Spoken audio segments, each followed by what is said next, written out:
काय आंदोलन करणार आणि कशाच्या आधारावर तुम्ही आंदोलन मागत?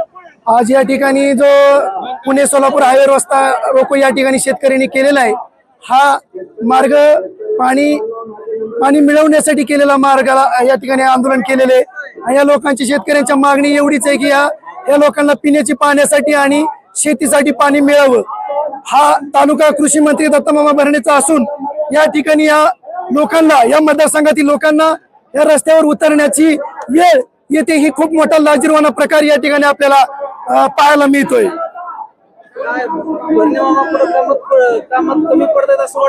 भरणे मामा या ठिकाणी आपल्या इंदापूर वगळता सर्व तालुक्याला या ठिकाणी पाण्याचा भरपूर असा उपलब्ध साठा मिळत आहे आणि फक्त इंदापूरला डावललं जात आहे, ही मोठी खंत या ठिकाणी शेतकऱ्याच्या माध्यमातून या ठिकाणी व्यक्त करतोय।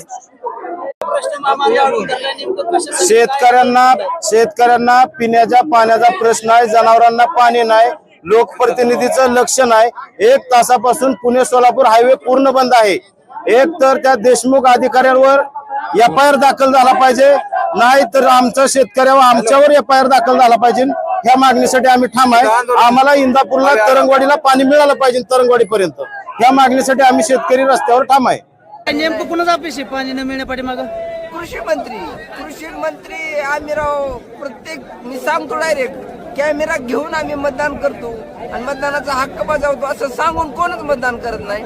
पण इतकं मतदान करून बी आम्हाला जर पाणी मिळलं नाही, इतकं हाल अपेष्टा जर कळस इंदापूरचा सगळा 22 गावांचा प्रश्न इतकं जर भयानक अवस्था होत असेल तर हे कुठंतरी थांबलं पाहिजे आणि पूर्ण कायदेशीर कारवाई झाली पाहिजे की पाणी हे मिळलंच पाहिजे, प्रत्येक लोकांपर्यंत पाणी गेलं पाहिजे। आंदोलन करतायत, काय मागणी मागणी तुम्हाला पाणी येत नाही आणि प्रशासनाने तुम्हाला काय नेमकं आश्वासन दिलं होतं? मागणी आमची एकच आहे, आता पिकं तर जळून गेलेली आहेत, 12 तारखेलाच पाणी सोडलेलं आहे। फक्त आम्हाला पिण्याच्या पाण्यासाठी मागणी आहे, पिकं तर राहिलीच नाहीत, पिकं पूर्ण जळून गेलेली आहेत। आमची एकच मागणी आहे की पिण्यासाठी तरी पाणी यावं। पाऊस जर 1 महिन्यानंतर झाला तर पिण्यासाठी 10 दिवसात पाणीच राहू शकत नाही। शेत अपयश पाटबंधारे खात्याचा आहे, लोकप्रतिनिधी तर 1% पण लक्ष देत नाही।